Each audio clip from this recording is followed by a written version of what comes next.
polls and vote these leftist idiots out. There's enough of us. Last election cycle, there was 100 million Christians that refused to vote. Refused to vote. 100 million.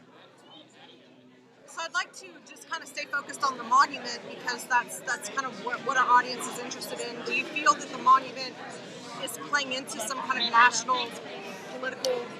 Yeah. A national interest? Oh yeah. Oh yeah. Went through every town. But Robert E. Lee never owned a slave. Never. That ain't even Robert E. Lee either. That's called Lee Park.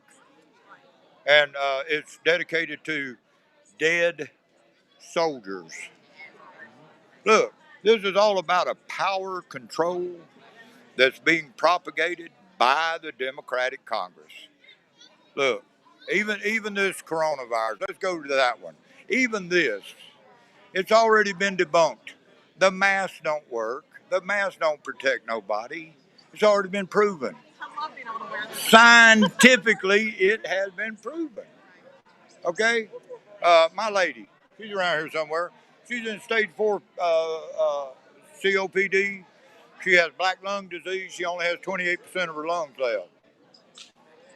She's never wore a mask. She hasn't got it. We've been around a lot of people. Well, thank you very much. And I'm going to keep getting more comments from everybody.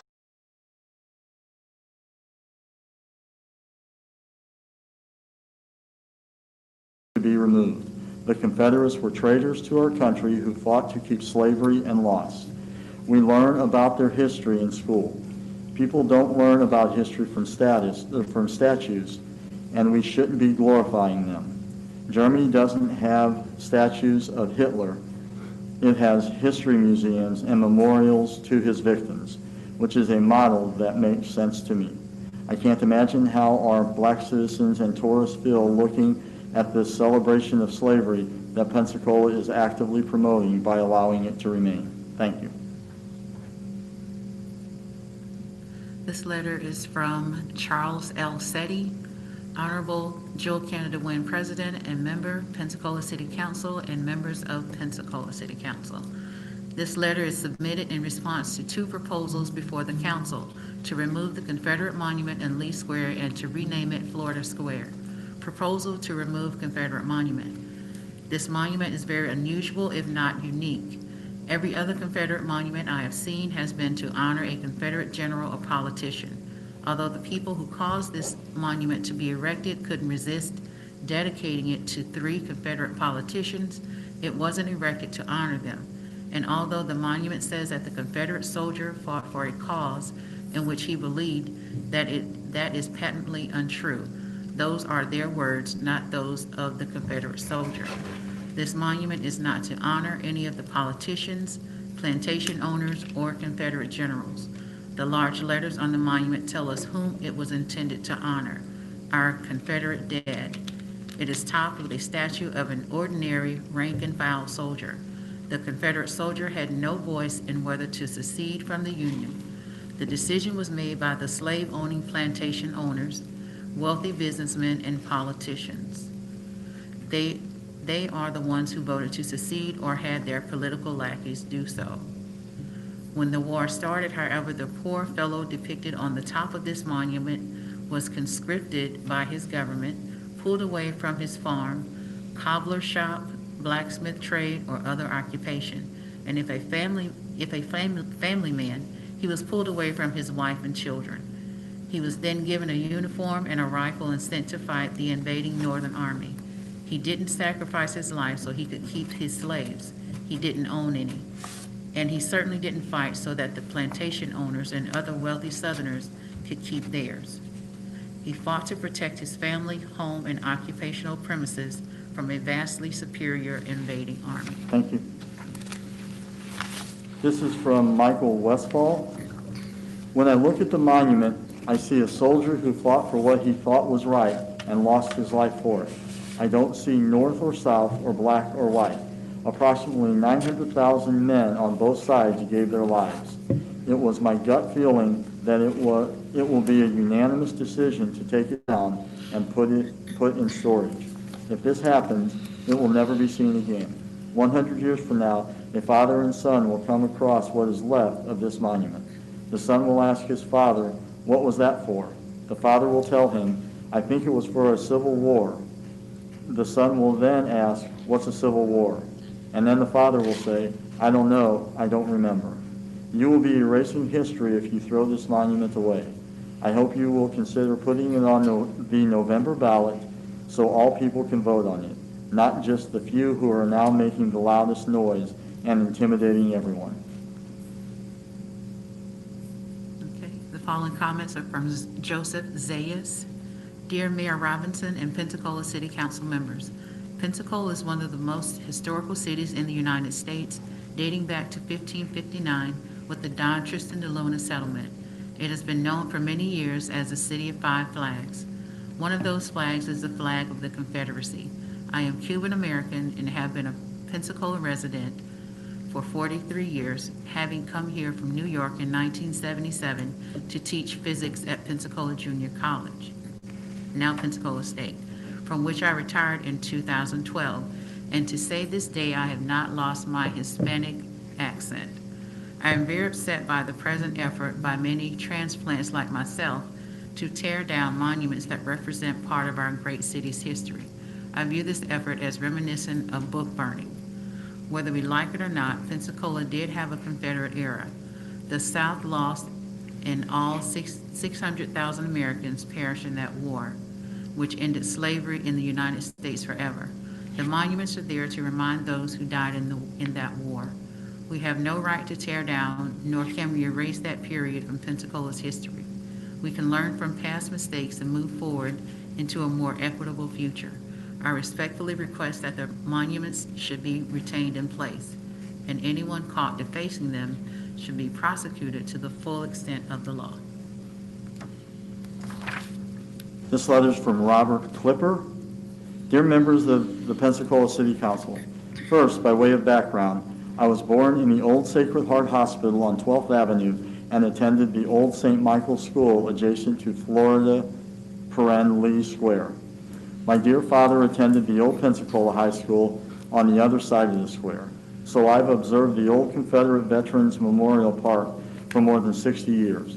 I've always loved history and still enjoy reading about times of old to this day. Like many people in Pensacola, my dear mother immigrated to Pensacola from Ohio. Likewise, Governor Perry also settled in Pensacola from Massachusetts. In my estimation, Perry was a hero who led the Florida Brigade in many battles during the Civil War. He was about 30 years old when he was severely wounded at the Battle of Chancellorsville, Virginia. Colonel Lang of Tallahassee acted as the deputy and was about 27 years of age when he led the Florida Brigade at the Battle of Gettysburg, Pennsylvania. Many of the enlisted soldiers were about 18 years of age at the time.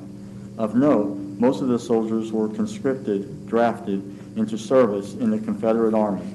When the war ended at Appomattox, only about 70 veterans of the original near 1,000 men of the Florida Brigade survived.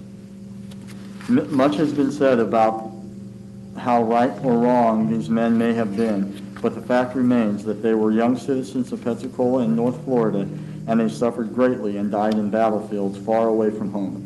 Their families and friends raised private funding to establish the memorial in their remembrances. Of note, the figure at the top of the monument is not General Lee, but an ordinary, unknown enlisted soldier of the Florida Brigade in defeat and despair at Appomattox. There is no good reason to destroy a commemoration of sons, brothers, husbands, and fathers who died terribly in an appalling war, but we should learn from their history and hope to do better during our time. Thank you for the opportunity to address Council. This letter is from Lily Packard. I'd like to apologize to Mr. Crayer and his team who have been burdened with reading these emails into the minutes during a global pandemic. Postponing this decision to a time when we weren't in a citywide code yellow for COVID would have shown wise leadership, but instead you have taken advantage of a crisis to push through your political agenda. The voters are not deceived. Speaking of leadership, I was utterly humiliated to see my mayor forced to stand in the rain in the middle of a federal highway as an unruly mob of criminals, yes, it's against the law to block a federal road, yelled in his face and made demands of him on local news and global social media. Our public schools promote an anti-bullying message. You, Mr. Mayor, and the entire City Council members have just dismantled every principal and teacher's difficult task to maintain order in our schools by cowering to the bullying, mob rule mentality. Pathetic. The kids are pitching a fit in the candy aisle, and each of you are tossing them candy. Where are the leaders? Where are the adults? Attached is the disgraceful display of cowardliness. There's another side that wants to be heard, but we don't believe in civil disobedience and will not block a road for our powerful, wealthy voting voices to be heard. But just like in the war against northern aggression, you might know it as a civil war, when an oppressive government taxes its people without representation, it is their right, it is their duty to throw off such government and to provide new guards for their security. Declaration of Independence quote. We will not be ruled by mob intimidation. We demand to be heard on this issue. We demand that police reform be a separate issue from destroying our heritage. How did the mob move from police reform to removing a statue? It's a political football and a Marxist agenda. Postpone this vote until after COVID. Thank you. This is from Renee Priest. As citizens, we would like to have all voices heard on the subject of removing any statues. We request that this discussion be scheduled for a later date to allow everyone to comment. Discussions from citizens were discussed for many, many months to name the 3 Mile Bridge. What's the rush? This pandemic has restricted us in many ways, and we are quarantining to stay safe. The statues have been placed in various locations for hundreds of years. Alan and Renee Priest. This letter is from Brenda Arnold. Dear Mr. Don Crayer, I am writing to ask that the following comments are to be read during the City Council meeting regarding the Confederate Monument on Tuesday evening. Thank you for providing this opportunity to voice my opinion. I am from several generations of lifelong Pensacolians, and I grew up playing often in St. John's Cemetery on G Street, while my mother and grandmother attended several family grave sites, and my sisters and I fed the fish in the goldfish pond. Now, as an adult, I take great pride and respect in the cemetery, not only as a historical sacred place, but also as a part of the surrounding community. For several years, I have volunteered doing grounds work at St. John's and have met several wonderful people from the neighborhood, many saying they take pride in the cemetery and see it as their own, some even doing grounds work. This respect by all for such a beautiful place has grown over the years, and I hope it will continue. A cemetery should be a place, a sacred place, respected by all, free of any type of agenda, especially anything that promotes inequality, historical past or present, against any race of people. If life is in death, we are all equal. I strongly feel that a monument that memorializes the fight to continue the enslavement of a race of people does not belong in St. John's Cemetery. Respectfully, Brenda Arnold. This letter is from Kate Buffington. Dear Mayor Robinson and City Council members, I personally want to weigh in on the Confederate Monument on Halifax. The history of the Confederacy being immortalized overlooking our city is more than offensive. It is a symbol of a shameful period in our American history. As I see it, we are the United States of America, no longer designated as North and South. The Civil War was perpetuated on the backs of the slave trade. I can only imagine how degrading this is for our fellow citizens who wholeheartedly fight for their rights for equal and fair standing in our city, state, and country once again. This issue is not going away. Now is the time. I suggest relegating the monument to the dustbin of history. This letter is from Mary Stevens. Please delay the vote. Delay because it's been here for 130 years. What's a few more months? Why the rush? Delay so both sides can be heard. It took almost 2 years of discussion from citizens regarding naming the $420 million memorial 3 Mile Bridge to General Chappie James, an African American. Delay because many on the other side need their voice heard without repercussions to their businesses for speaking out. Delay because many on the side of keeping history are older and not as tech savvy to navigate a virtual meeting. Delay until the civil unrest regarding police reform has settled. Keep the cenotaph exactly where it is. Thanks for your time and consideration, Mary Stevens. This is from Young Watson. The memorial in Lee Square was built to memorialize the war veterans from the Pensacola area that served in the Civil War. Just as we have other memorials in Pensacola for the war veterans of World War I, the Korean War, and the Vietnam Memorial, I feel the monument should remain to continue to be part of our glorious military men and women that fought for American principles and causes that proves our participation in a rich 400-plus year history of battles to maintain our American way of life. The Civil War was complicated and had implications that involved the individual states' rights, the Southern culture of agriculture, labor and trade issues aside from slavery. Slavery was mostly confined to the farms and plantations outside of our fair city, and few Pensacola citizens actually owned slaves.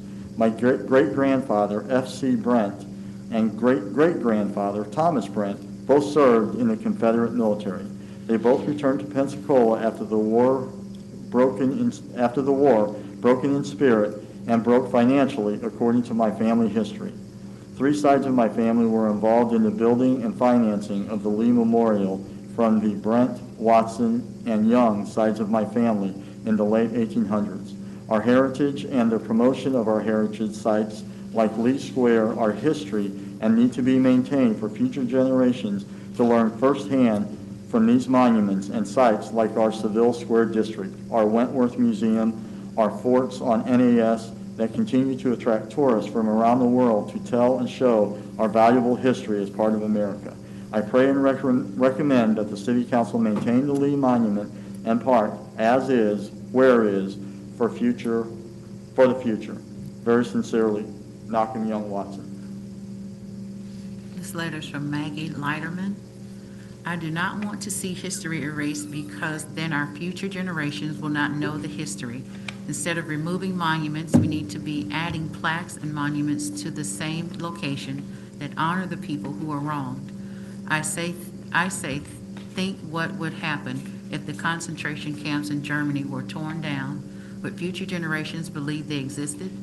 Instead of tearing down the concentration camps, they made them into monuments to the atrocities that the Nazis committed against an entire race of people. We should be doing the same for the atrocities committed against a race of people that were enslaved in the USA. For every monument glorifying a Confederate entity, there should be plaques and monuments resurrected at the same location that give homage to the people who were oppressed by slavery, and perhaps by the entity depicted in the monument. Sincerely, Maggie Leiterman. This is from Renee Sullivan. Dear City Council members, many residents who oppose the movement of this monument are silent because they fear retaliation in regards to their jobs, families, and their overall well-being.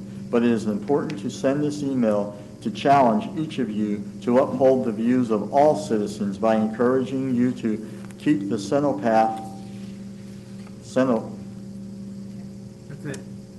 C-E-N-O-T-A-P-H. That's it. Sorry. As is where it is in its current location. This beautiful monument was erected in 1891 after many years of ladies saving every penny, nickel, dime, and quarter from fundraising events to build and erect this memorial for those who gave their lives fighting for their homes, families, and the land they love.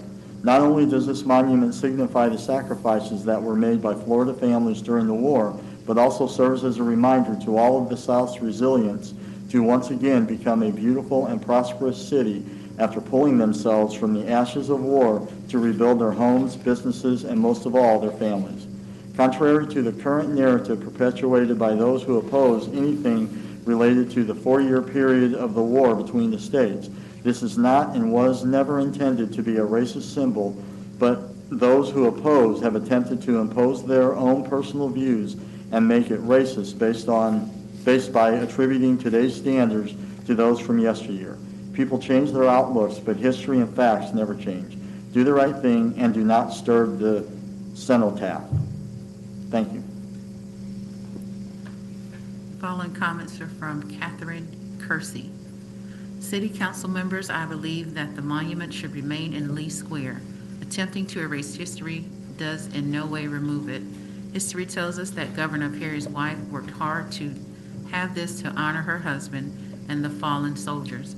I think it's awful that anyone relates this monument to slavery. No one today, even with a speck of a brain, believes slavery was okay, much less believes it was something to be honored. We need to work together as a nation, as one people, as Americans, to see that everyone is treated the same. Thank you. Catherine Kersey. This is from Jeffrey Bernard. I have lived at 306 West Lloyd Street, 32501, for more than 44 years. I am 80 plus years old. The monument to those who died in the Civil War honors 3 of my ancestors. 2 brothers, Valson and Odile Bernard, were Cajun trappers and farmers in the bayous of Louisiana. The other is Benjamin Marcel Benecourt, a carpenter from Eggert, Louisiana. The 3 were conscripted in 1863, and the 3 died in 1864. The 3 lie in unmarked graves far away from home and alone. None owned a slave. This monument is for them. If you must remove the monument, it is only fitting that you remove the monument of Martin Luther King Jr. If you remove one, you should remove both. Jeffrey C. Bernard. These comments are from Shannon Pritchard. Please read into the record that the Pensacola officials who sat in their places 159 years ago asked young men to give up all the comforts of life and perhaps life itself and throw their bodies into the maelstrom to protect Pensacola and the state of Florida from an invader. They did not quibble, they answered the call. The mothers, wives, and children offered their loved ones on the altar of freedom at their government's request. All of them suffered and many of them died to answer that call, but they did not nobly and selflessly for 4 long, terrible years. But they did it nobly and selflessly for 4 long, terrible years. Now that same government is deciding whether those sacrifices should be honored or condemned. Shall you insult brave men and women who answered their government's call, even at the cost of life and limb? Cannot you be brave enough to stand up to the mob? It is little to ask of you that take a stand in their defense when they offered their lives for yours. Regard, Shannon Pritchard. This is from Edward Bryan. Please read into the record.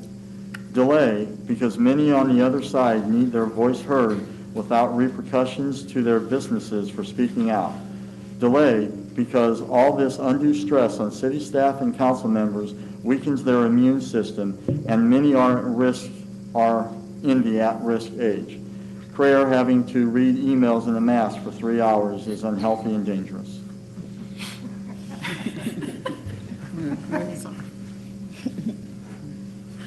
This letter is from Scott Trotter. I propose that rather than remove the monument, we transform it from a Confederate monument to a Civil War monument. The primary alteration would be in the inscriptions on the 4 sides of the monument. On the south side, replace the commemoration of Confederate soldiers with a commemoration of all Civil War soldiers. On the east side, replace Jefferson Davis with an inscription memorializing the Battle of Pensacola in 1861. On the north side, honor Abraham Lincoln for preserving the Union. Below that, inscribe the words, "Our Union Dead." This matches the words, "Our Confederate Dead," that are currently on the south side. Finally, on the west side, commemorate the liberation of Pensacola in 1862. I also propose renaming Lee Square to Union Square to recognize the Civil War made the Union stronger by eliminating slavery. I propose this option because removing the monument will create a new series of problems. First, removing the monument will replace one set of aggrieved people with another. This compromise gives them something to hang their hat on and diffuse some of their anger. The second problem is what to do with the monument after it is removed. Putting it in a cemetery doesn't solve the basic problem. Pensacola will still have a Confederate monument. It simply changes the location of the protests. Finally, it presents the problem of what to put in its place. That issue is likely to bedevil this council for years to come. I put this plan on Facebook and it's received a lot of support from people on both sides of the issue. I think this is an opportunity for us to come together Show we can still make compromises and meet in the middle to move forward as a community. From Bonnie McAfee, over the last few years, I have watched the progression of certain people who want to destroy America's history. I watched Mitch Landrieu take down monuments in New Orleans, my hometown, in the middle of the night to beat a deadline before the issue could go to court. Landrieu never offered to put the issue to a vote of the people. 7 members of the New Orleans City Council and Mitch Landrieu, 8 people, took it up upon themselves to destroy millions of dollars of monuments they deemed to be offensive because they represented something tied to the Confederacy. Over hundreds of years of artwork were destroyed, are unusable, and will never be appreciated by the public again, all because 8 people determined they were offensive. It is wrong to have a handful of people determine what the public can view and appreciate. In Pensacola's case, it is wrong to have several white people on their own destroy what they perceive to be offensive to African Americans or anyone else. In the case of New Orleans, between 1981 and until Mitch Landrieu was elected in 2010, there were African American mayors in New Orleans. For decades, when there were black mayors in New Orleans, the issue of removing monuments was never addressed. It took someone who was white, Landrieu, to make the decision that he deemed the statues racist without any vote taken from the citizens. The issue should be put to a vote of the citizens of Pensacola. Keep the cenotaph as is, where it is, until the issue can be discussed and possibly voted on. Delay should be made so both sides can be heard. It took almost 2 years of discussion for citizens regarding the naming the $420 million memorial 3-mile bridge to General Chappie James, an African American. Why can't this issue be discussed and possibly put before the public to vote upon? From Mark Essert, the Civil War statues and monuments should all be removed. The argument that removing them destroys or discounts our history is a false narrative. A perfect parallel is that of World War II. If you go to Germany or any European country, you will not find any statues glorifying Hitler or the Nazis. What historical monuments you do see are the concentration camps, reminders of the inhumanity. Losers should not have the chance to rewrite history and whitewash the death and destruction resulting from their ignoble cause. If the statue of Robert E. Lee is kept, then a bronze sculpture of a pile of dead black bodies should be commissioned to lay at its feet. Take it down or tell the truth. Mark Essert. From James Cardwell, delay until we are out of a citywide code yellow for COVID. Delay because all this undue stress on city staff and council members weakens their immune system, and many are in the at-risk age. Delay because it's been here for 130 years. What's a few more months? Why the rush? Delay so both sides can be heard. It took almost 2 years of discussion from citizens regarding naming the $420 million memorial 3-mile bridge to General Chappie James, an African American. Delay because many on the other side need their voice heard without repercussions on their businesses for speaking out. Delay because many on the side of keeping history are older and are not as tech savvy to navigate a virtual meeting. Delay until the civil unrest regarding police reform has settled. The two issues are not related. Please keep the cenotaph as is, where it is, because Florida history and honoring our veterans are cornerstones of our society. Charles King. The races who have not erected statues honoring their own race should identify as Americans and direct their energy toward the real problems, black-on-black crimes and out-of-wedlock births within their own capacity to do better, to better their race's Negro image.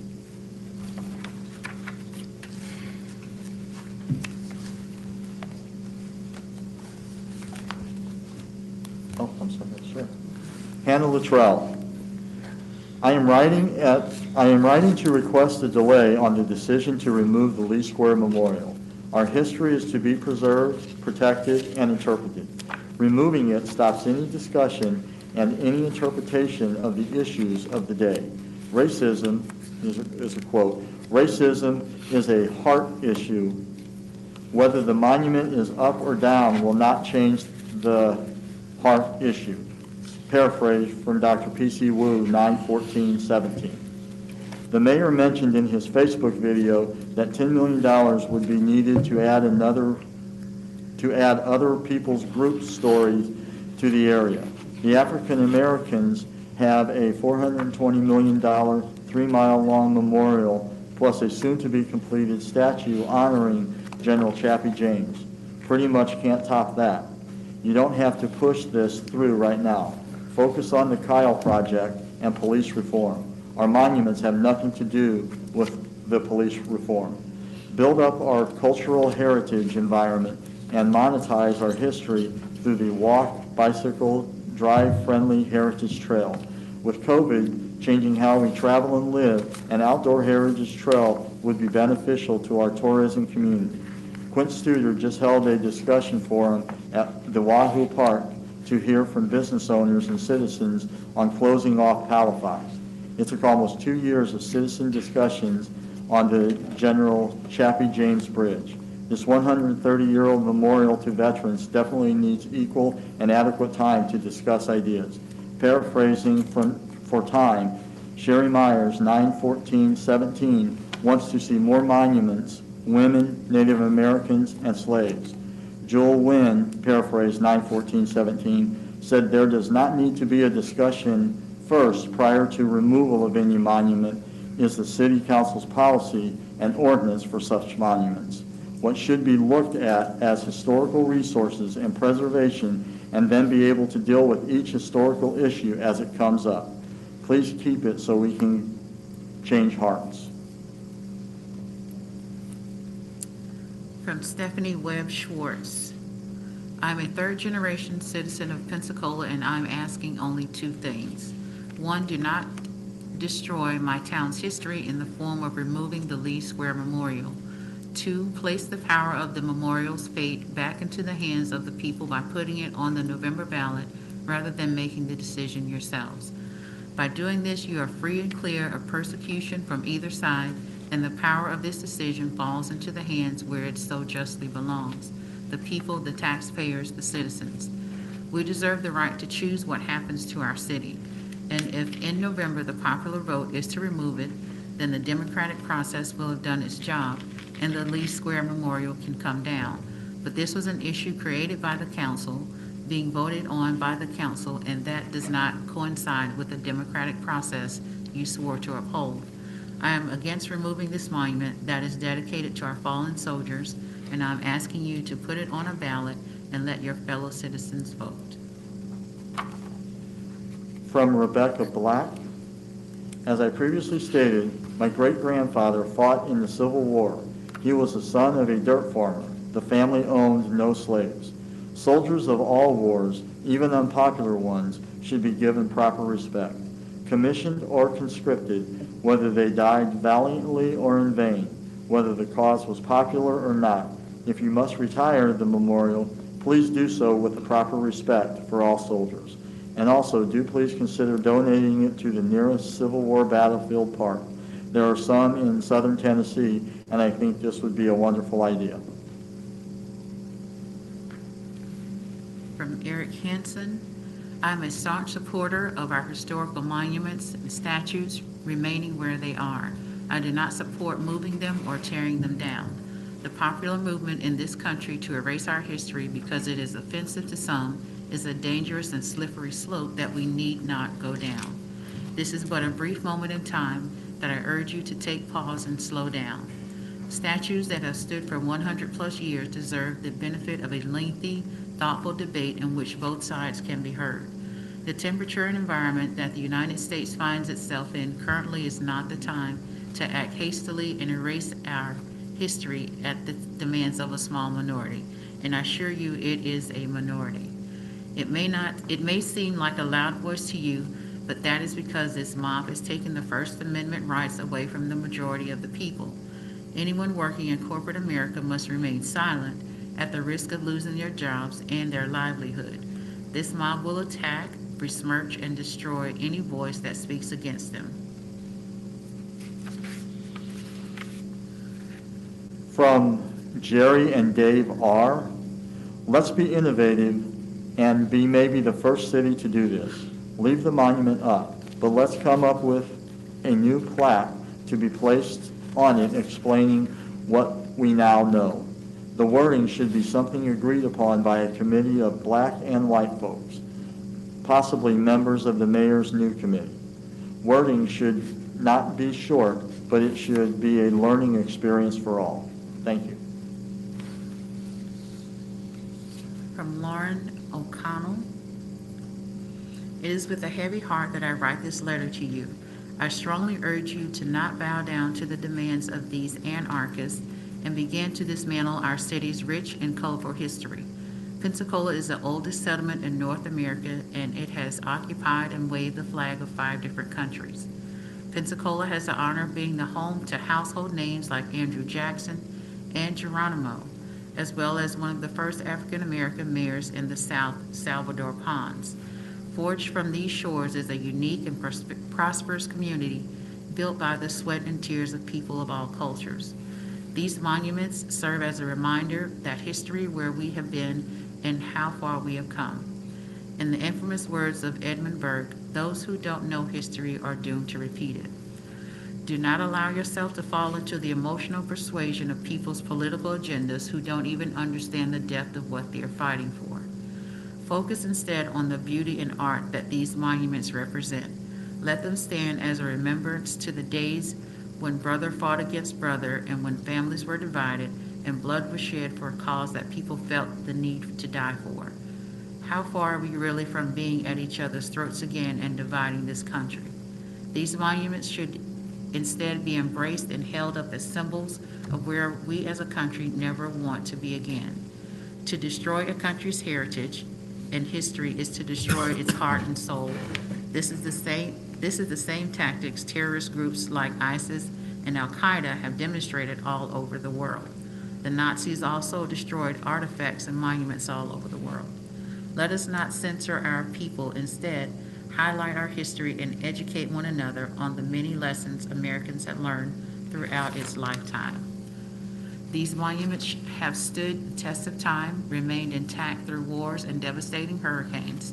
Will we really let them fall to the socialist, anarchist agenda currently fueling our country? Thank you. From Will Strong, the decision to remove history is to be decided by the people. Those who forget history are destined to repeat it. Thank you for your service. Donald R. McLaughlin, City Council and Mayor. As a 71-year-old retiree of International Paper and a PJC UWF grad, I have spent my whole life in Pensacola. I am totally against removing or changing the Confederate Monument or any monument in Pensacola that is part of our local history and U.S. history. As a community, we do not need to fight the Civil War again. It's over. Good men fought on both sides back then, and our community and nation should learn not to ever let our differences go so deep as to result in a war between us. Taking down this monument is divisive to our community and promotes the racial unrest, not help it. If the City Council and Mayor gives in to this group that wants to remove or destroy this monument, what's next? You and I both know there will be something next. Thank you for allowing me to express my opinion. From Coy Glass, quote, "The past is dead. Let it bury its dead, its hopes and aspirations. Before you lies the future. Let me beseech you to lay aside all rancor, all bitter sectional feeling, and to take your places in the ranks of those who will bring about a consummation devoutly to be wished, a reunited country." Jefferson Davis. Before us lies the future. We're building that future right now. Let us build it on a foundation of empathy and mutual respect. Removal of this monument from a public space is a step in the right direction. We are not rewriting history in doing so, but rather writing the racist revisionist narrative that permeated our society around the turn of the last century. The Civil War does not need romanticizing so that we may learn from it. The evident truth is, and will always be, enough. I encourage the council to do the right thing in removing the monument, and in doing so, let the truth set ourselves and our community free. Joe Zolchewski. The comparison between removing MLK monument and removing a Confederate monument is akin to the analogy of day equals night, because they occur within the 24-hour day period. The MLK bust stands for freedom and equality for all. The Confederate monument was built to enshrine repression and division. The monument is a celebration and constant reminder that all people are not equal. It was built during Jim Crow period and should be removed from a public space. If someone or a group wants the statue to celebrate their heritage of cruelty and segregation, they are welcome to move and maintain on private property. My option of removal will signify changing attitudes and a step forward in the healing old wounds America has never come to terms with. This is from the Pensacola Young Professionals. Dear President, Canada Wynn, and honorable City Council members, the Pensacola Young Professionals was created in 2006 to empower young professionals to make a difference by becoming active participants in the professional, civic, and philanthropic aspects of Pensacola. We started with taking a stand on the Maritime Park Initiative and have made it our mission to catalyze positive change in our community ever since. After our board of directors, all of whom are current PYP members, conducted a thoughtful conversation, the decision was made to poll our membership on the topic of the potential removal of the Confederate monument from Lee Square. Based on the board's conversation, the results of the membership poll, and by the board vote, PYP is officially in support of the removal of that monument. PYP is where individuals between the ages of 18 and 40 can connect with like-minded peers who are committed to the values of leadership, service, personal and professional development, friendship, and diversity. Our membership has voted to demonstrate these values by calling on the City Council for the removal of this monument. Our objective is to showcase Pensacola as a dynamic community for all young professionals to live, work, and play. We believe the removal of this monument from its current highly visible location on city property helps achieve this objective. Thank you for your consideration and for hearing our perspective. We look forward to continuing to build a welcoming and vibrant community as we share our passion for and belief in the Pensacola area. From Gail Torres, fellow Americans, I was born a Yankee just 72 years ago. I moved to Pensacola courtesy of Uncle Sam 44 years ago and have grown to love this city with all its positives and negatives. I would not want to live anyplace else. I watched as the City Council and County Commissioners made decisions that were usually sound and well thought out, considering all their constituents. Here is a possible solution to the controversy over our historic, beautiful Civil War monument that I believe would appease and satisfy all parties. Leave the monument in place, but remove the offensive wording and rededicate it to our nation's Civil War dead. Then have the City Council conduct a rededication ceremony where they rededicate the monument to all those soldiers and civilians who lost their lives during the bloodiest war of our nation has even fought. Current estimates of casualties, 650,000 souls. Amen. Respectfully submitted. This is from George Levy. My position for the Pensacola City Council to consider: opposed to Pensacola removing any statues. I am not from this area. I was born and lived in the northern parts of this country and moved here a few years ago to retire. A few things to consider in this Black Lives Matter political correctness, erase culture, and history age. As the buzzword today is racist and being offended. This appears to be another step in the Appeasement Act. After you make this appeasement, there will be more. Has anyone ever asked if this is the only problem or if there are others? What else is needed? Where does it end? Is this like a fad with what is in favor today will not be tomorrow? This is approaching mob rule. What else is offensive? I do not think the Constitution is based on mob rule, and there appears to be a misunderstanding on democracy. An example of democracy is two wolves and a lamb voting on what is for dinner. Guess how that ends without constitutional rights? Is there going to be a point in this continuing appeasement when the mayor's office is moved to the janitor's closet and BLM spokesman will have the mayor's present office? Appeasement. Where does it end? Does that mean the BLM spokesman sitting in the old mayor's office should get the mayor's salary? And it appears the big picture is taking down all these Civil War relics in an attempt to erase the history of bad decisions by people of one particular political party.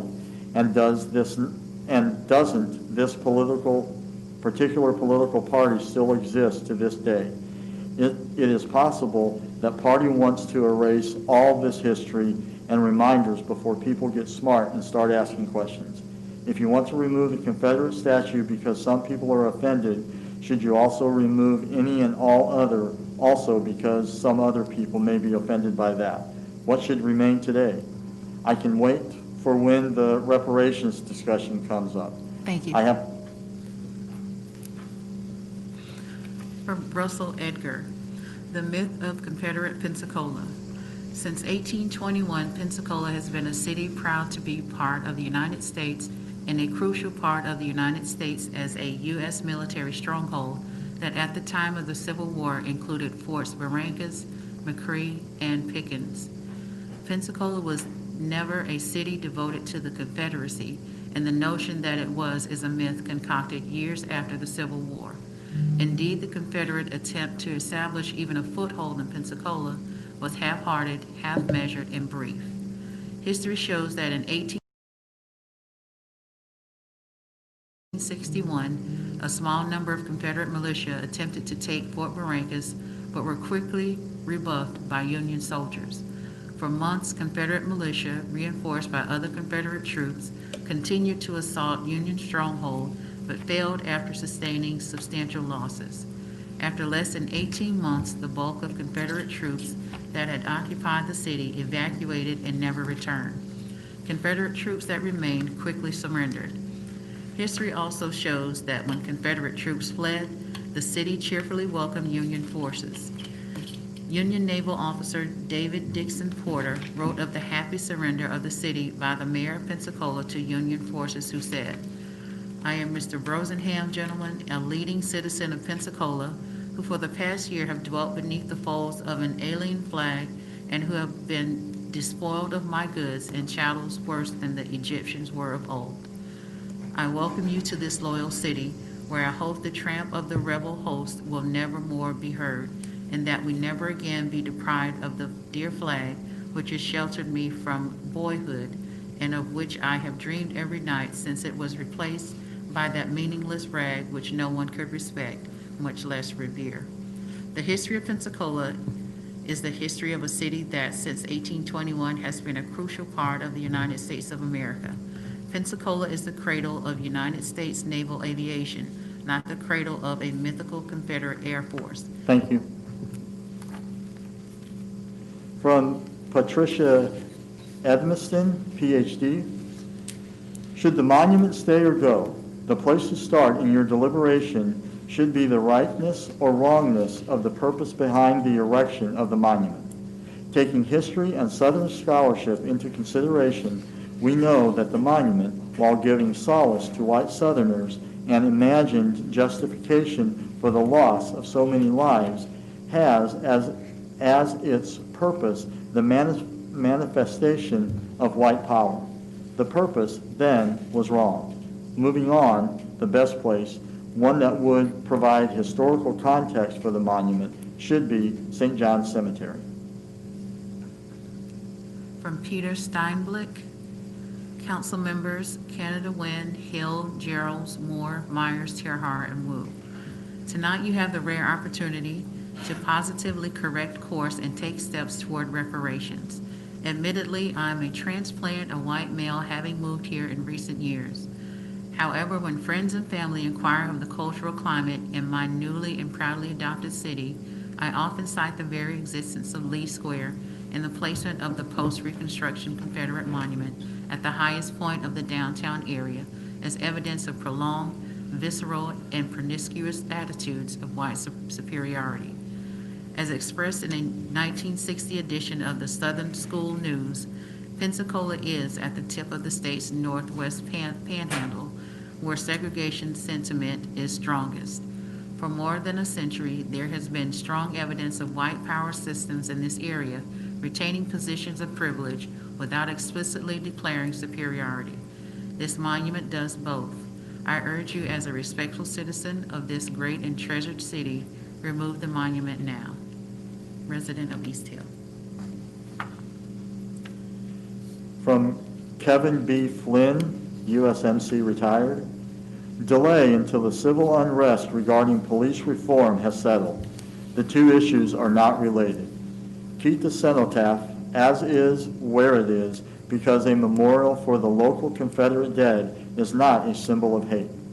Critics of the cenotaph will tell you the monument sends a message of racism and white supremacy.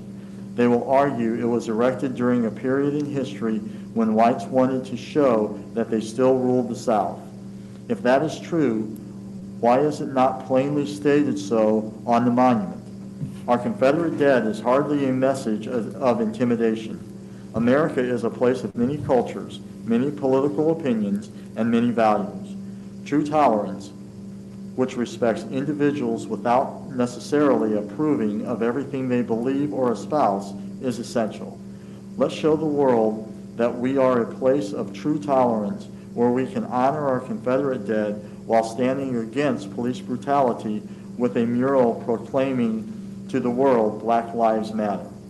Thomas J. Crane, an attorney who represents individuals in employment actions and has appeared in both state and federal court, says the charges of racism against Confederate memorials wouldn't succeed in a court of law. In a most intriguing article entitled Confederate Monuments and Racism, Crane writes, I represent victims of discrimination. Like historians, I am in the business of accusing persons or entities of discrimination. But if I try to accuse a person or statue of racist bias based solely on speeches by third parties, I would likely be sanctioned by the court for filing a frivolous lawsuit. There are several alternative explanations for why these statues were erected. The challenge regarding the Confederate monuments is there is always a legitimate alternative explanation. Thank you. Rita Rose. My name is Rita Rose. I am but one voice. Praying I will not be the only one. I am outraged over the removal of all our history. The radicals that want to do nothing but tear down and destroy our monuments just to get what they demand is absurd. When is this going to stop? You give them everything they ask for and they are not satisfied. They only want more. What in the world is wrong with this picture? Is everyone afraid to tell the radicals and activists no? I understand you're wanting to take our monuments and move them to a museum where they will be safe. Has it ever occurred to you people may not go to museums? They would like to take a Sunday drive and be able to look at our statues and a little bit of history surrounding Pensacola. I'd much rather look at a Confederate soldier than the ridiculous pelican statue surrounding downtown. If you're going to remove our Confederate statue, then also remove the bust of MLK Jr., which would be a shame. I admire MLK for what he did and what he stood for. His actions were peaceful, unlike everything going on in this world today. This is my opinion. Thank you. From Shirley Schad. What will change when historical monuments are removed? Racism will still exist. It has always been from the beginning of time. In the human race exists good and bad motives and behavior in all professions. It is the hearts of the people that has to change, and God is the only one that can do that. History is history, no matter what era of time. We haven't learned anything. From Joel Terry May. Gentlemen, I wish to express with absolute sincerity and total respect my sentiments regarding the memorial to the Confederate dead of our community. It is no secret that our ancestors answered the call to duty by the state of Florida and the surrounding communities of Escambia County and fought on the side of the Confederacy. Very few of the young men that made the ultimate sacrifice were slaveholders, but they did what was expected and required of them by their state and their peers. Until recently, we celebrated our history proclaiming ourselves the City of Five Flags. However, we now omit the one flag as if our forefathers were a scourge to be blotted out of history. I commit we tell the whole story, including the period of history that we thankfully rectified with the great sacrifice of life from all corners of our great nation. Palafox has become a street of recognition of past historical figures: King, Galvez, Jackson, and DeLuna. When we remove one, there will be another and another. Let's tie the torrent and be recognized by other great cities for telling the whole truth and preserve history and tell it all. Thank you for hearing this plea. From Jennifer Moore. Dear Mayor Grover and Pensacola City and County Council members, I am emphatically opposed to removing the iconic and historical Confederate monument. The Lee Monument must stay to respect the women and citizens who built Pensacola to what it is today, who lost their husbands, sons, family members, and all loved ones, many from Pensacola, descendants, and to respect those soldiers of all races, religions, and creeds who served during the Civil War. Please do not erase their history and their story. Argument. 1. By taking down the Lee Monument, it would most certainly create an even more division among the citizens of Pensacola and surrounding cities. It creates even more racial division. 2. The monument is almost 130 years old and will not survive from being fractured, if not broken, which will cost the taxpayers even more money to repair. I am against the removal because the risk of breaking, as was the case during the removal of the Manatee County Confederate Monument, which they now know was a huge mistake. The granite within the monument has settled, and more than likely it will not survive a removal due to its great size. If removed to St. John's, even though Stephen Mallory is buried in St. Michael's Cemetery, it will more than likely be vandalized or destroyed with no cameras or accountability. Museums have no place for such a monument as of this stature.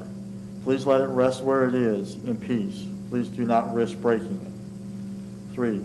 The original and permanent site was chosen by the grieving women of the Confederate and City of Pensacola in North Hill, just outside of downtown Pensacola, not in the middle of downtown as cited by Kyle Cole with Black Lives Matter. Thank you. Back then, Sean Gravel. I hope it is not too late to voice my opinion. I only just saw the news article about sharing our opinions. While I no longer live in Pensacola, I moved for work. I lived in the Pensacola area most of my life. The first thought I would make is I always enjoyed how the Confederate Monument is just a short walk away from the Martin Luther King Jr. Monument. To me, that always symbolized reconciliation in our community. Tear one monument down and you are once again raising one group above another. As for the monument itself, it is worth noting that while the Civil War was caused by slavery, it was not fought over slavery. Abraham Lincoln was elected on a campaign to exclude slavery from newly acquired territories, not states where it already existed. Despite this, hot-headed pro-slavery activists convinced voters in 7 of the 15 slave states to vote to secede from the Union. However, many statesmen of the day believed that states legally could secede from the Union. The Constitution does not directly address the issue, and at the time, the Supreme Court had not ruled on it. So they believed that the 10th Amendment's declaration of the state's reserved powers protected our right to secede. The other 8 slave states voted to stay in the Union, either because they realized that Lincoln was no threat to slavery, because as future Confederate VP said slavery was better protected in the Union than out of it, or because they felt the Union was more important than slavery. These 8 states, while voting to stay in Union, said to let erring sisters leave in peace. While the South believed that states could legally secede, Lincoln firmly believed that they could not. After the dispute over Fort Sumter's ownership led to violence, Lincoln called for troops not to abolish slavery, but to keep the South in the Union. Thank you. From Roderick Cooper, the Confederate monuments honor those that were willing to fight to the death to retain the right to enslave other human beings. Imagine how an African American must feel when they see a monument to those who fought to keep their ancestors enslaved. How is an African American to believe that they will be treated equitably by a community when that very community honors those that fought to keep their families enslaved? These monuments are part of our history, but a history that needs to be remembered in such a way that it is not repeated. It is not a history to be honored with monuments in city parks and in front of government buildings. It is unimaginable to think of monuments to Adolf Hitler and his fellow Nazis standing in German parks and in front of German government buildings. It should be just as unimaginable for Pensacola to memorialize those that fought to retain the right to enslave the men, women, and children that are the ancestors of fellow members of our community and help to build it. Instead of honoring those that fought for the right to enslave others, we should honor those that survived being enslaved and those that gave their lives to free men, women, and children that they never met. To honor the Confederacy with monuments is to say that our community is not appalled by slavery being a part of our history, but that we are even receptive to it. From Sterling Arthur Leonard to the people of Pensacola, the Colosseum in Rome is history that in essence is like the famed Auschwitz concentration camp. People were fed to lions and people were gassed almost to extinction, but we keep these iconic places around to remind us to not make the same mistake again. It's called history, something a lot of my fellow citizens are scared witless over. If you want to destroy history, just remember what the Chinese did in the beginning of the 19th century. They burned 99% of all the books about their illustrious history. If you remove history, you're not only worse than our Oriental brethren, you're erasing history that can never be learned from again. When I first came to downtown Pensacola, I learned about all the different cultures that existed here over a 600-year period. I actually stopped and parked near the monument in question and was awed by the size. I read the plaque thinking about the people who wrote this and how the lives of those people were represented, not how I hated every facet of their being to the point of wanting to tear down this structure. Hatred of history is racism in itself because this very term cannot be defined without the other. So while you are all wasting each other's time discussing the obvious solution that would satisfy all, the solution, build another monument right next to the one on Lee Street and make it bigger with a statue of Martin Luther or Malcolm or Chappie and stop this god-awful hating of our past. Okay. Construct a giant peace symbol with Flower Girl, for this might be the most appropriate for the haters. We are a nation of builders, not destroyers. From William Turner, the City Council exists to represent all Pensacolians, not just the perpetually offended group that is trying to destroy views they disagree with. These are the same type people who tried to go after the Bayview Cross and will next try to remove the Spanish statues and monuments in the Veterans Park if they are not stopped now. People could even use their hateful logic to even go after the MLK statue. Inclusion and diversity mean respecting all viewpoints. For these reasons, the historical Confederate memorial should remain untouched. Thank you for your time.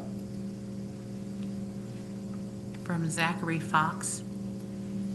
I may have a solution that both sides may find acceptable. It is just a suggestion, take it or leave it. The statue and base remain as it is, except the text from 3 sides are removed. I believe the main text in the front part should remain. Everything else is expendable. But before it is removed, it is copied, and the copy is placed in a museum, and the text removed is replaced with a statement how and why the changes are made. The symbol remains to make the same statement that many Jewish Holocaust survivors remember, one that resonates even today, the words never again. The statue can become a symbol to those who were lost during slavery and the war, the same way Auschwitz and Buchenwald still stand today as a reminder of what was done. And the statue remains to be a lesson to the future. Remember the past, but never allowed to be repeated. The past can be remembered as a lesson or just as a memory. Take away the proof of what happened, then it will only become a memory. Eventually, memories fade over time, but the past staring you in the face, and they will be remembered. From Mary Kirchner. Dear Mayor and City Council, I'm a resident of the City of Pensacola and a voter. I respectfully request that you reject outright the proposal to remove the Confederate Memorial, which is on Palafox Street. Please do not give in to this mob of people bent on destruction. The recent news of statues of every kind being torn down, even U.S. Grant and Frederick Douglass, is evidence that destruction is the goal. No matter how much you give in to the mob, they will never be satisfied. The man atop the pillar shows an unarmed soldier in thoughtful introspection after the South surrender. The 129-year-old statue does not glorify the Civil War, racism, or slavery. There are Confederate soldiers buried in Arlington National Cemetery, and Public Law 82-425, dated May 23, 1958, conferred pensions to widows of Confederate veterans. Ironically, it seems the further we get from the Civil War, the more harshly its veterans are being judged. If one statue is taken down, all should be taken down. Who are we to pass judgment on those who went before us? How will you feel when someone takes exception with Vince Woods and wants to remove his statue from the Maritime Park? Think of all the places named after Native Americans or Native American words, such as Pensacola, that would have to be changed if we were made a rule removing honor from them because they were slave-owning people who lost their war with the Europeans. As a taxpayer, I strongly request that city funds not be used to remove this memorial. The historical culture of downtown Pensacola is part of the city's considerable charm, and I believe removing the statue is an unnecessary expense and submission to the mob. Removing the statue would be nothing more than virtue signaling at its worst. What is the rush? At least do not make a decision at this time when emotions are running high and pandemic is interfering with people's ability to come in person to the meetings. Thank you. From Wesley Odom, Pensacola resident. Our city's Confederate monument originally was erected to honor our Confederate dead. As Edward A. Perry wrote in 1881, they gave their lives to a cause which, however it may be regarded now, was then our cause. In every speech for the monument's dedication ceremony in 1891, there were numerous references how the Civil War was regrettable, how we are a united country to which our allegiance is due, and lastly, that this monument shall tell to coming generations of the love which Pensacolians of this day bore for the South's defenders. This monument remained a natural place for surviving veterans to be photographed and even for families to visit because the remains of their loved ones were often in ditches or distant battlefields. Over time, the KKK and other groups, even now, have attempted to reappropriate our monument to the dead for political purposes. They wrongly associate it with racially charged language to inflame people's spirits, causing us to forget the fallen soldiers and the grieving families and community. Such attempts make me wonder if our city's 9/11 statue will only one day be condemned as anti-Muslim and there will be calls for its destruction, but in reality it is a monument to those who died on September 11, 2001. We must be careful. I personally would prefer to see our Confederate monument remain looking south toward the MLK Jr. statue. For me, the placement of the two are tragedies. One statue teaches the beginning of a story, and the other statue helps complete that story. Regrettably, both statues honors men who sacrificed all. If the monument is moved, however, please move it to St. John Cemetery, where our Confederate dead may rest in peace. From Thomas Jackson, the vote regarding the Confederate monument of Halifax needs to be delayed for two reasons. First, the restrictions caused by the current pandemic make it difficult, if not impossible, for many voices to be heard. Many members of the community are from a generation that will probably struggle to operate a virtual meeting. Second, Proverbs 19:2 says, "Also, it is not good for a person to be without knowledge, and he who hurries his footsteps errs." Don't rush to a decision just because other cities have been foolish enough to do so. Wait until all the people have an opportunity to voice their opinion on this matter. From Bree Gallion, I am proud to be an American citizen. I am proud of this great nation which God has blessed since its founding. I am thankful for the battle scars, including monuments, which remind us of how brother fought against brother during the war between the states. Yes, I believe the issue of slavery and property rights were bound together in that bloody rivalry. I am thankful for the lessons that we can learn and teach from the remnant landmarks like this monument. I believe that good triumphed over evil in that struggle. I also believe that this monument, a tribute to the Confederate soldiers who died, must be preserved so that we may remember both the victory over evil and all who fought. The men who died on both sides were brethren. Both sides were fighting out of duty and loyalty, and although some would condemn all men of the South from that era, we must not forget their existence. No man in history has ever been deemed perfectly moral except one, Jesus Christ. To condemn all of the men of the Confederacy is to condemn every American citizen. Mistakes were made, but our nation received a second chance. Let's not forget any of the American men who fought in that war by removing one of the last remnants of our Civil War history. From Troy Schoonover, for years after the Civil War, General Robert E. Lee stated, 4 years after the Civil War, General Robert E. Lee stated, "I think it well, moreover, not to keep open the sores of war, but to follow the examples of those nations who endeavored to obliterate the marks of civil strife and to commit to oblivion the feelings it endangered." Due to its location in a traffic circle, I never bothered to stop and inspect our Confederate monument closely. I simply saw the inscription, "Our Confederate Dead," when driving by. It seemed innocuous enough. Knowing more about the monument, specifically who it celebrates on its other sides and how it came to be there, I am opposed to keeping it in such a prominent place in our community. Remove it to a cemetery if it must still stand somewhere, but it does not deserve to stay where it is. I am a proud Republican. Democrats put that monument where it is today, but only after managing to use a Democratic-controlled legislature to revoke Pensacola's city charter. They replaced the elected city leadership who was majority Republican at the time and who represented the ethnic diversity of Pensacola's residents. The new city council appointed by the state were all Democrats and did not represent the diversity or electoral preferences of Pensacola citizens.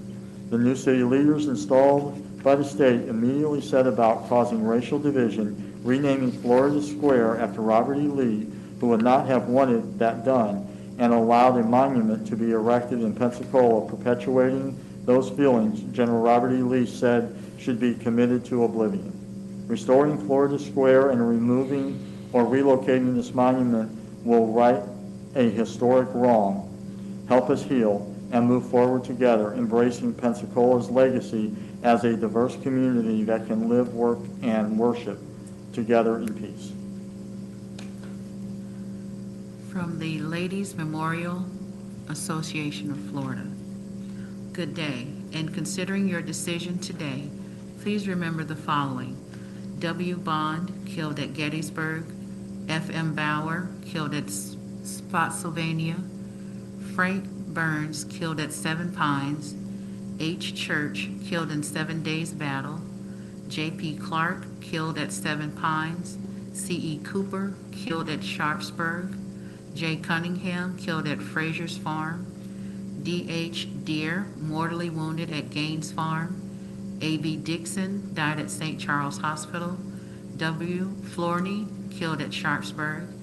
T. Flowers, killed at Gettysburg. J.B. Floyd, died as a prisoner of war, Fort Delaware. W.A.G., killed at Sharpsburg. J. Gerard, killed at Williamsburg. J. Gleason, killed at Gettysburg. B. Julian, killed in 7 Days Battle. D. M. Knight, killed at Gettysburg. J. C. Knight, killed at Chancellorsville. James T. Lucky, killed at the Wilderness. J. L. McKinley, killed at Sharpsburg.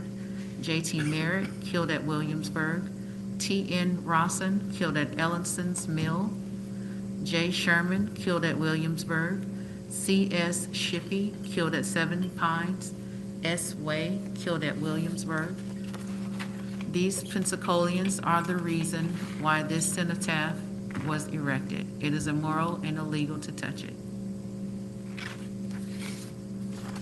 From Stephanie Schwartz, Mayor and City Council members. Today is the day you have the chance to land on the right side of history, the side of preservation and honor, not destruction. We, the people of Pensacola, want our history preserved. The Lee Square Memorial should not be renamed, removed, or altered in any way. You swore to uphold the will of your constituents. Do your duty to us and protect our history. In closing, I see that the cost of removal and relocation of this monument will cost $45,675. No doubt that will be at the expense of the taxpayers. If you attempt to make us fund the dismantling of our history, which we do not agree with and do not want it, will be a severe abuse of power on your part. Elections are just around the corner. I suggest you keep the voting members of your community in mind while making the decision. Alexandra Treadway. My name is Alex Treadway, and I live 5 minutes away from the Lee Square Monument. It's sad to me this statue was erected in almost 60 years ago to remember the Confederate Army soldiers that fought to own slaves in the Civil War that occurred 100 years prior. The KKK then publicly marched to this monument not long after, as it aligned with their values of white supremacy. No race is supreme. We are all equal and must continue to work towards being treated equally. Monuments in Pensacola should reflect people and ideas that make the world a better place. There are so many artists in our area that could create a new statue, monument, or sculpture from which everyone can gain joy and inspiration. We should not keep a monument that hurts black people and represents white supremacy. It's a shameful monument that makes the city of Pensacola appear ignorant and racist. From Brett Minor, the erection of Confederate monuments was largely supported by pro-segregationist members of the KKK and or KKK sympathizers in an effort to rewrite history. Instead of using such words as treasonous and traitors to describe the men who fought for the Confederacy, they choose to use words such as brave and gallant. Those who choose to diminish the role slavery had in the Civil War need not look further than the state proclamations of succession, which make it very clear that the institution of slavery was a central tenet of the Confederate States' reasons for succession. These men do not deserve to have monuments in public places and or around government property. Their names and likenesses should be left in history books and museums with an accurate assessment of who they were and what they fought for. If we need any other reasons, please look at what Robert E. Lee himself said in the erection of Confederate memorials in 1869. I think it wiser not to keep open the sores of war, but to follow the examples of those nations who endeavored to obliterate the marks of civil strife, to commit to oblivion the feelings engendered. Please remove all Confederate monuments and change the name back to Florida Square. From Save Their Honor. The memorial you are discussing today is a memorial to fallen veterans. These veterans were posthumously recognized by multiple acts of Congress to be American veterans, entitled to all benefits. Their compatriots are interred in Arlington National Cemetery. Their graves, if we knew where they were, would be entitled to a Veterans Administration headstone. We add our voice to other veterans and veterans organizations around the nation who find the very consideration of these proposals before you are offensive and a slap in the face to the dead veterans. How yesterday's veterans are treated today signal to today's generation how they will be treated tomorrow. Pensacola is a military town. This is a bad message to send. Save their honor. Veterans saved, veterans served. They deserve respect. Thank you. From Lil Eubanks. When I was a young person, I believed that everything I read in history books was completely true. It wasn't until I was working on my master's degree in history that I realized that history is seen through the eyes of people. The people who write history interpret it through their own experiences and beliefs. After the Civil War and Reconstruction, many Southerners rewrote history to reflect their beliefs that the South, before the Civil War, was all that was best in the world. Gentle ladies and charming men who were benevolent plantation owners with slaves that were happy to serve their masters and do their bidding. As you can imagine, those slaves had a different point of view as to what their lives were like. After the Reconstruction period, many Southerners felt they needed to put black people, quote, in their place. Their efforts led to rewriting history, the enactment of Jim Crow laws, the rise of the KKK, and the installation of Confederate monuments throughout the South. Those monuments were meant as reminders of the belief that white people were superior to black people, a reminder of the old South where everyone knew their place and white supremacy ruled. Although many things have changed since the Confederate soldier statue was put up in Lee Square, it is time to finally understand that all people are created equal, and we need to remove all symbols that were put in place to infer that any one group of people is superior to another. Having the statue prominently displayed in our city is like flying a Nazi swastika over City Hall. It is offensive. Take down the Confederate monument and stop glorifying a past in which one race acted as if they were superior to another. Let's bring together the people of Pensacola to make our city a better place to live. Thank you for your consideration. From Grady Swan. Welcome to the city of Pensacola, one flag, one people. We must take action to bring people together instead of pushing them further apart. In Pensacola, we can begin by changing the city's motto from the city of five flags to the city of one flag, the stars and stripes, and one people, all ethnicities. We should also leave our Confederate dead monument exactly where it rests today, at its prominent and fitting location on Gage Hill. The two most pivotal events in U.S. American history are the American Revolution and the American Civil War. Each of these events are currently commemorated on Gage Hill. Gage Hill is a former location of Fort George. In the spring of 1781, the Spanish accepted the surrender of the British Army at Fort George.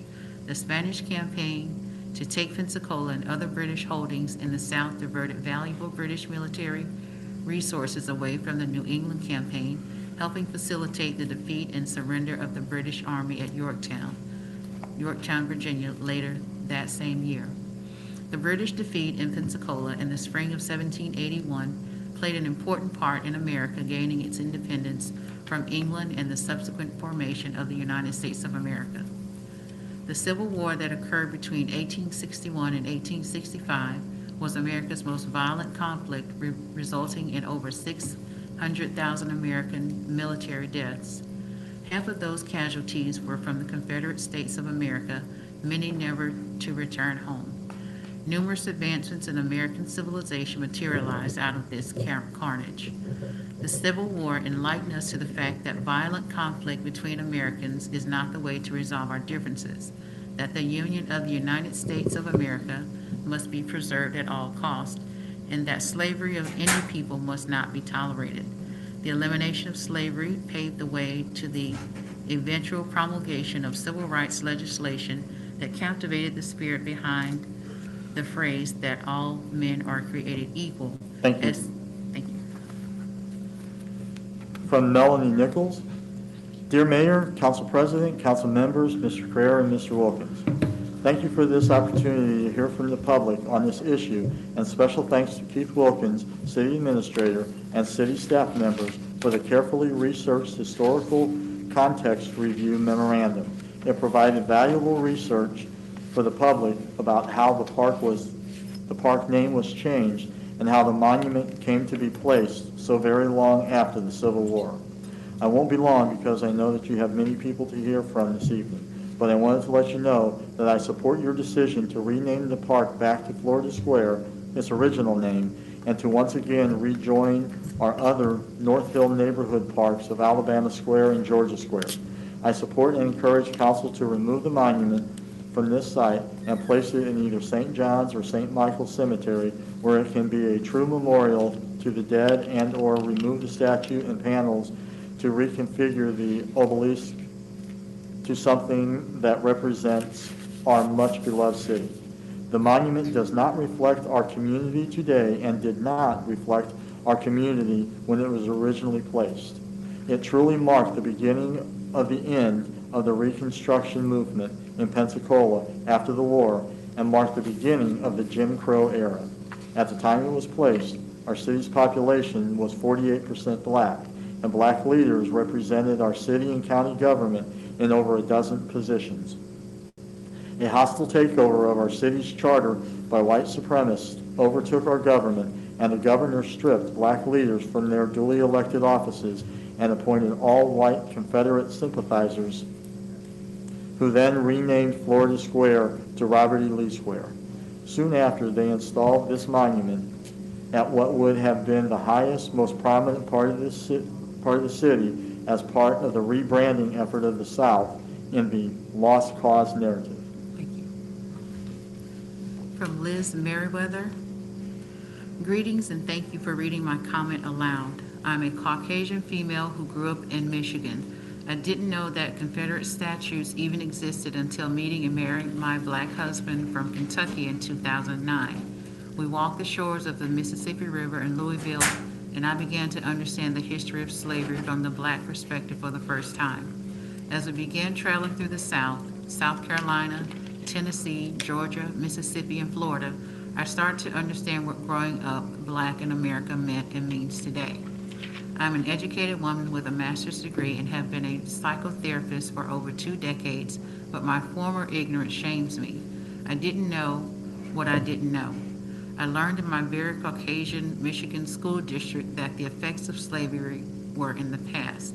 I've shed so many tears since moving to the South as I've realized how untrue that is. Today, when I see a Confederate statue, I have a literal pain in my chest and tears well up in my eyes. It's unfathomable to me that in 2020, these types of statues are not in a museum and put into historical context such as only a museum can do. The backstories need to be told along with the visual of the statue. They have no place in public view where simply by going about everyday life, they cannot be avoided. I should not have to experience pain just by doing business in Pensacola. Black Lives Matter doesn't mean that other lives don't. It's a rallying call for us all to make efforts to arrive at the day where Black Lives Matter as much as white lives matter. remove the statue and destroy it, or put it in a museum and tell the backstory. Thank you for listening. From Brock Walker. My name is Brock Walker, and I was born and raised in Pensacola and live and work here today. I'd like to speak in favor of the removal of the Confederate statue and in favor of renaming Lee Square. These legacies were established not merely to honor those who died in the war, but as part of an effort to lionize the South's struggle during the period of concerted Southern effort to thwart black influence, equality, and suffrage following Reconstruction. These efforts took many forms, often brutal, always immoral, and some more cultural and subtle, such as reframing of the Confederate actions as a noble lost cause. I understand those supporting the statue may not know this, or may simply feel stronger connection to what the statue and square mean to them personally. But the truth of these efforts is undeniable and historical. I love Pensacola, I love the South and Southern culture, but celebrating our culture and heritage should not mean holding its greatest moral failings in high public regard. And as a white man, I refuse to hold my own personal experience as somehow more salient and valuable than that of my black neighbors by ignoring what this statue and square means to them and their heritage. Please take this rare opportunity to uphold the true virtues Pensacolians hold in high public regard, those of community, equality, and truth. From Richard Brown, please delay because all this undue stress on city staff and council members weakens their immune system, and many are in the at-risk age. Prayer having to read emails in a mass for 3+ hours is unhealthy and dangerous. And because it's been here for 130 years, what's a few more months? Why the rush? Delay so both sides can be heard. It took almost 2 years of discussions from citizens regarding naming the $420 million memorial three-mile bridge to General Chappie James, an African American. Delay because many on the other side need their voice heard without repercussions to their businesses for speaking out. Delay because many on the side of keeping history are older and not as tech savvy to navigate a virtual meeting. Please delay until the civil unrest regarding police reform is settled, albeit these two issues are not related. Please keep this monument where it is. It is historical, not racial. This is the first settlement in America and full of history.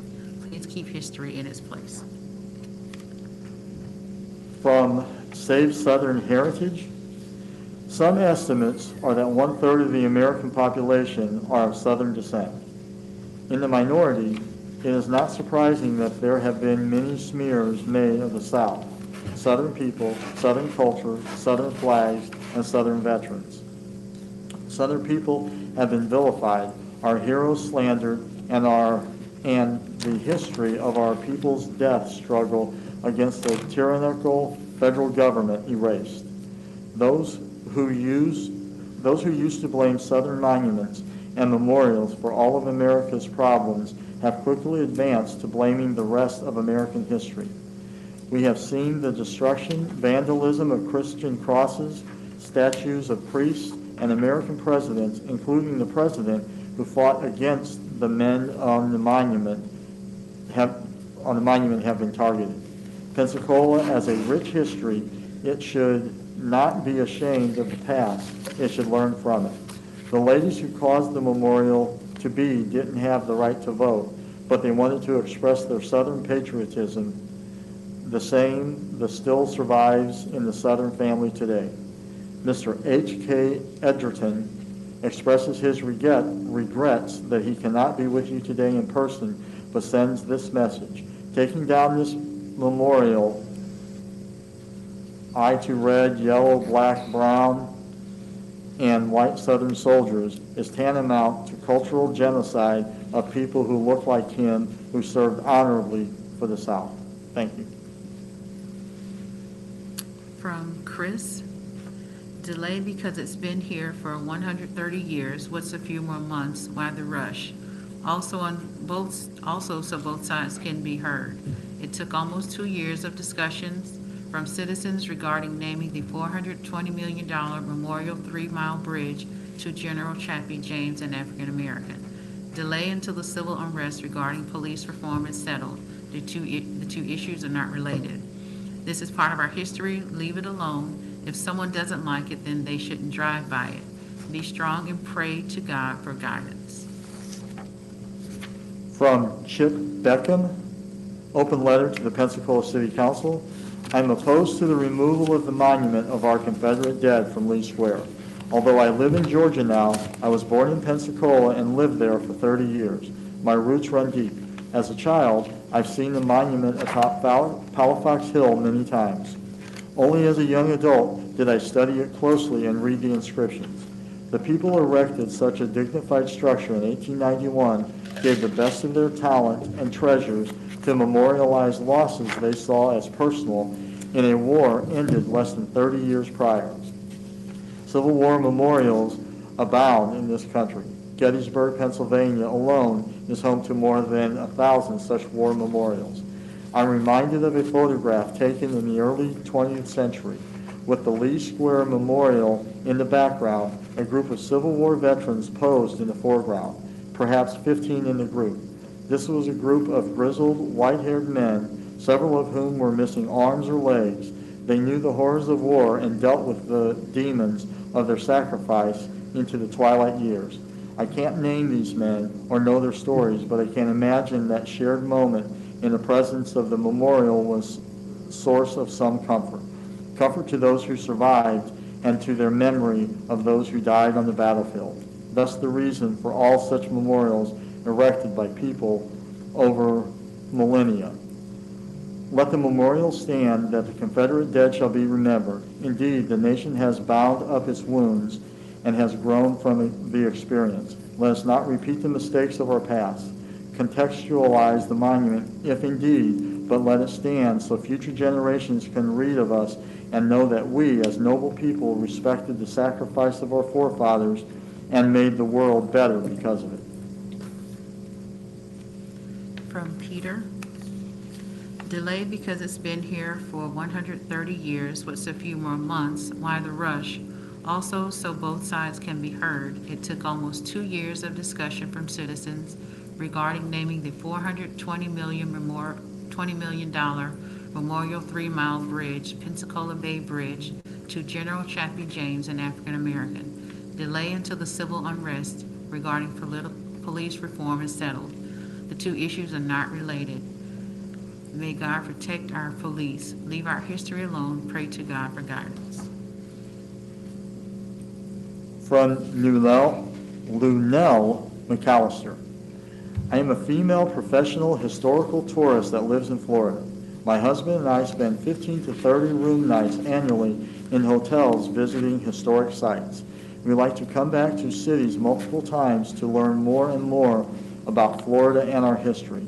Though I grew up in Okaloosa County, as a young person, I wasn't too interested in history and had no idea about Pensacola's history, and in the last 2 years have visited twice and have been looking forward to returning.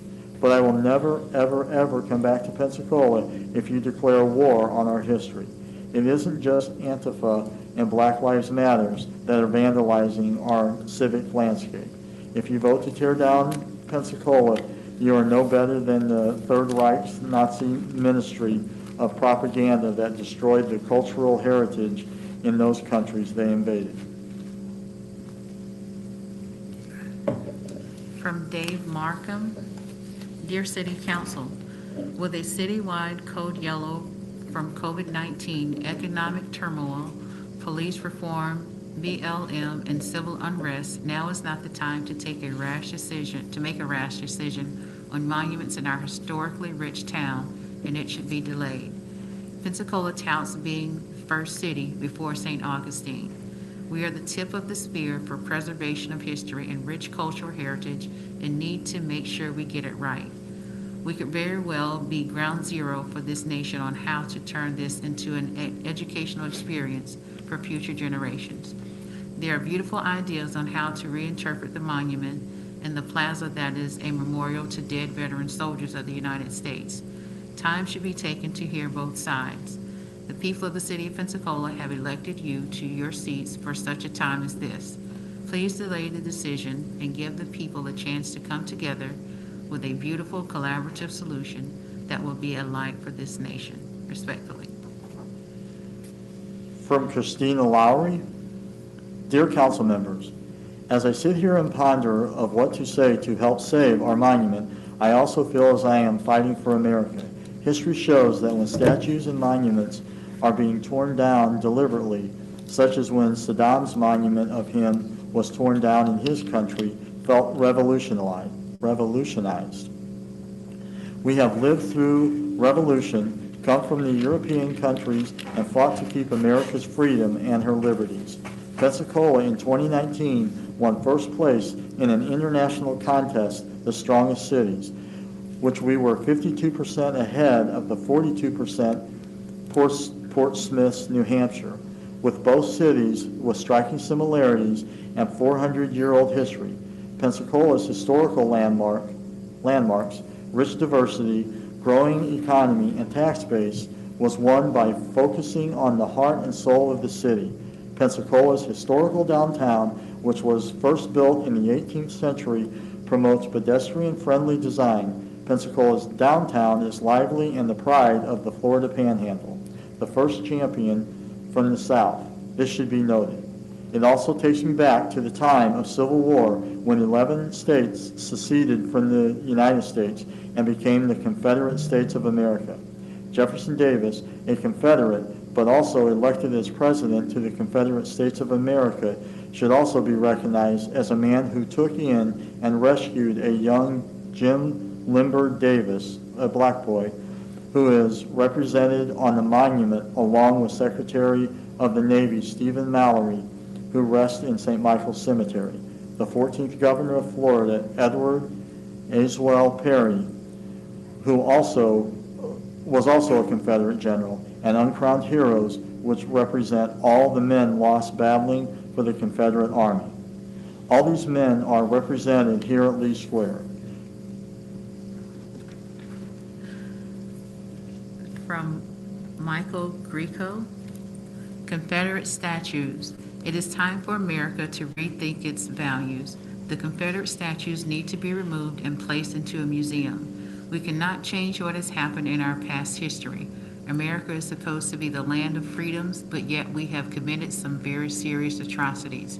We have enslaved people because of the color of their skin. We have forgotten or ignored the fact that God created all of us equal and in his image.